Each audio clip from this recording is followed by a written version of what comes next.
Merci, Monsieur le Ministre. Excellence, Monsieur le Directeur exécutif de l'Institut mauritanien des études stratégiques, IMS. Excellence, Mesdames, Messieurs les invités.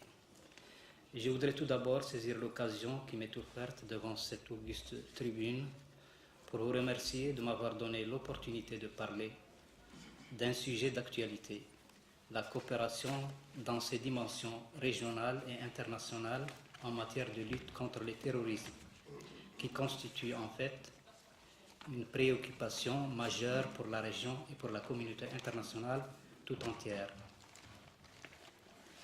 Le terrorisme est un phénomène transnational et transcontinental dont les causes sont multiples et les conséquences dévastatrices pour ses victimes. À ce titre, son traitement nécessitera à nos yeux une coopération régionale et internationale. Mon exposé sera articulé autour de 4 axes: la coopération régionale, la coopération internationale, le bilan et les enseignements à tirer. Premièrement, la coopération régionale. Les États de la région ont vite compris que les législations nationales et la faiblesse des ressources disponibles ne suffiront pas à venir à bout du terrorisme qui a des ramifications extraterritoriales. C'est dans cette perspective que la coopération régionale, sur les plans sécuritaires, juridiques ou diplomatiques, prend toute sa dimension pour harmoniser les législations nationales, coordonner les ressources disponibles et élaborer des mécanismes permettant de contrer les activités néfastes des groupes terroristes. À titre d'exemple, nous citerons la coopération diplomatique et sécuritaire des pays du champ, Algérie, Mali, Mauritanie, Niger, dans les sessions périodiques des ministres des Affaires étrangères, dont la dernière en date a eu lieu à Niamey, au Niger, en novembre 2012, et des chefs d'état-major des armées et des sûretés nationales permettant d'harmoniser leur stratégie en la matière. À ce titre, 2 structures ont été créées pour cela: l'unité de fusion et de liaison, UFL, qui permet aux États membres d'échanger les informations sur les activités des groupes terroristes, et le comité des états-majors opérationnels conjoints, CEMOC, dont le centre opérationnel se trouve à Tamarrasset, en Algérie, pour mener la lutte sur le terrain et qui pourrait mobiliser des soldats et du matériel militaire. L'Union du Maghreb arabe devrait être un outil efficace de lutte contre le terrorisme entre les 5 pays membres. Cependant, malgré l'organisation de plusieurs rencontres dans les domaines sécuritaires et judiciaires, exemple rencontre entre directeurs de la Sûreté nationale sous l'égide d'Interpol en octobre 2011 à Casablanca au Maroc, force est de constater que les considérations d'ordre politique continuent de miner les ambitions de cette structure régionale. La Communauté économique des États d'Afrique de l'Ouest, CEDEAO, est en train d'élaborer sa stratégie de lutte contre le terrorisme dans un espace jadis réputé paisible.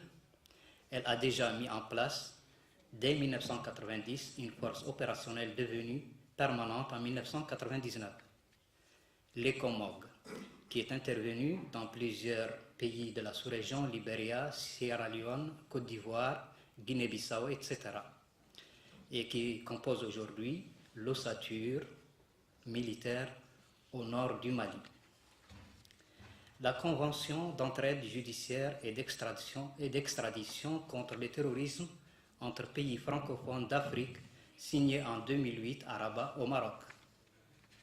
Le protocole à la Convention de l'Organisation de l'Unité africaine sur la prévention et la lutte contre le terrorisme, signé en juillet 2004 à Addis Abeba, en Éthiopie. Malgré l'existence d'une coopération régionale plus efficace et plus intégrée, il faut admettre que sa portée reste cependant très limitée par rapport à la mondialisation du terrorisme, d'où la nécessité d'une coopération beaucoup plus élargie. Deuxièmement, coopération internationale. À ce titre d'exemple, nous citerons, avec les États-Unis d'Amérique, le Transsaharien Counterterrorism Partnership, dans le cadre de la coopération en matière de lutte antiterroriste que les États-Unis entretiennent avec les États du Sahel, Mali, Mauritanie, Niger, Nigeria, Sénégal et Tchad, et ceux de la Corne d'Afrique, Djibouti, Éthiopie, Kenya, etc. Il s'agit d'unités militaires américaines apportant un soutien logistique, de formation, des renseignements et des actions civiles placées sous le commandement de United States America Command.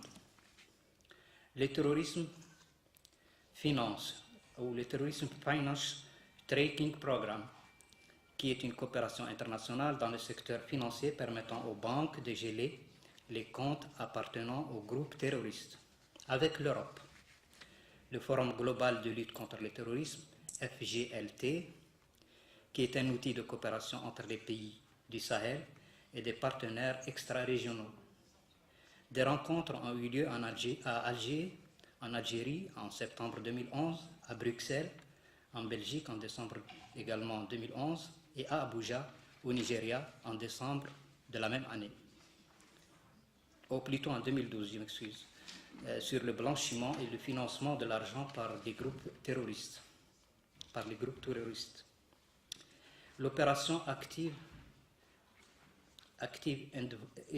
Endeavour, qui est une coopération navale avec l'OTAN, patrouillant en mer Méditerranéenne pour lutter contre la criminalité transnationale organisée. Dans le cadre des organisations internationales,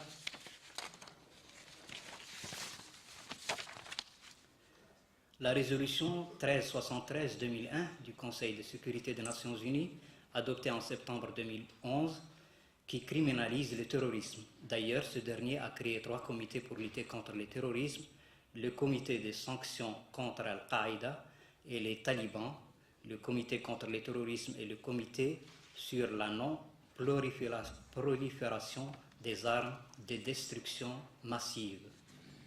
La Convention de Montréal sur la piraterie aérienne adoptée en 1971. La Convention internationale sur la prise d'otages adoptée en décembre également en 1979. La notice spéciale Interpol, Conseil de sécurité des Nations Unies, concernant des personnes associées aux groupes terroristes figurant sur une liste qui font l'objet de sanctions telles que gel des avoirs, interdiction de voyage, etc. Le bilan, troisièmement. Bien que des percées significatives aient été enregistrées dans la lutte contre le terrorisme, cependant, il faut reconnaître que les résultats obtenus dans le cadre de la coopération régionale et internationale restent très mitigés, comme le démontrent les statistiques publiées par les centres et instituts spécialisés en cette matière. À titre d'exemple et pour illustrer l'ampleur du phénomène, nous citerons les statistiques du Centre national américain antiterroriste en 2007 qui parle de 14 506 attaques terroristes dans le monde qui se sont soldées par 15 765 décès, dont 33 américains, et en 2008 de 11 770 attaques soldées par 22 508 victimes, dont 19 américains, du centre de l'OTAN qui comptabilise en 2010 10 337 actes terroristes dans le monde. Du Global Terrorism Index de l'Institut pour l'économie et la paix qui a publié le 4 décembre 2012 son rapport annuel dans lequel 158 États sont classés selon les attaques terroristes. En 2011, l'Irak occupe le premier rang. Notre pays occupe le 54e rang. L'Algérie, la 15e position, le Maroc, la 40e position, le Sénégal, la 34e position, etc. Seuls 31 pays ont été épargnés par les violences terroristes. Il y a eu au cours de l'année dernière quelques 4564 attaques terroristes qui ont fait 7473 victimes et 13 961 blessés. Bien que le nombre d'attaques soit réduit par rapport aux années précédentes, le constat est quel que soit beaucoup plus meurtrière et plus sophistiqué. Je pense que sur les 3 points, le colonel Ibrahim Salm Ahmed Baba, qui je pense est mieux placé que moi ici pour nous éclairer plus sur ce sujet, sur ces 3 points. Et je lui donnerai la parole après. Je pense donc au 4e point, l'enseignement à tirer. Cette inefficacité dans la lutte contre le terrorisme pourrait s'expliquer par plusieurs raisons, notamment la culture de l'impunité et de l'injustice dans plusieurs États qui constituent des ingrédients au terrorisme. Pour y remédier, il faudrait adopter des politiques de décentralisation, de respect des droits de l'homme, de démocratie, de justice sociale, d'équité, de développement et surtout de partage des ressources, de partage équitable de ressources, surtout dans les zones défavorisées, etc.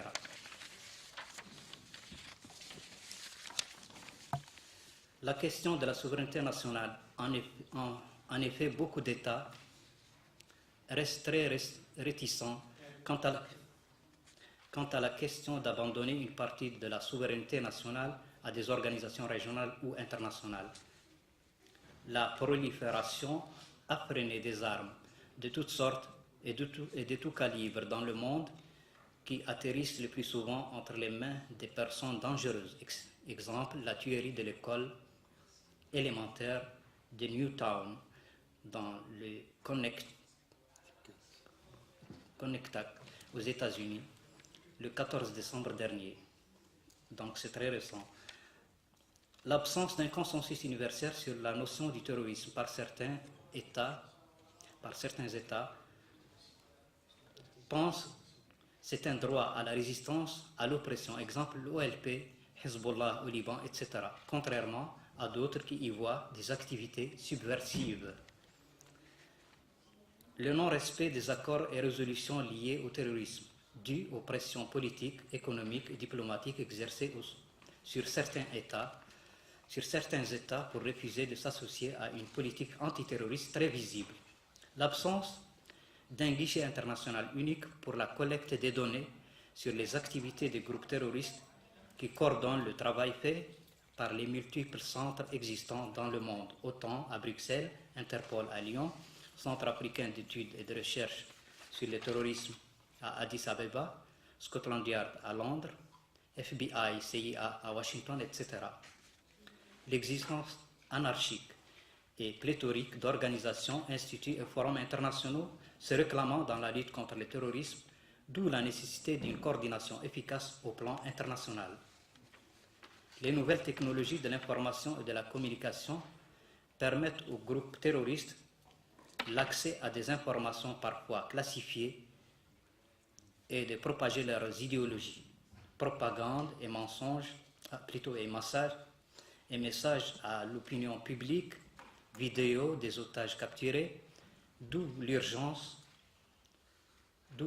nécessité de mettre sur place une structure internationale en matière de lutte contre le cybercrime.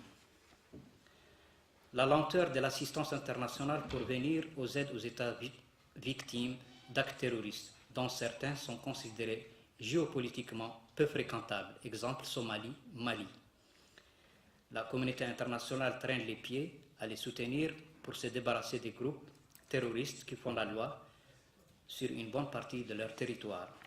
Enfin, sans oublier la création d'un centre international pour la collecte des données sur les armes bactériologiques et biologiques pour éviter qu'elles ne tombent entre les mains des groupes terroristes, car elles constituent la plus grande menace comme arme de destruction massive au cours des années à venir.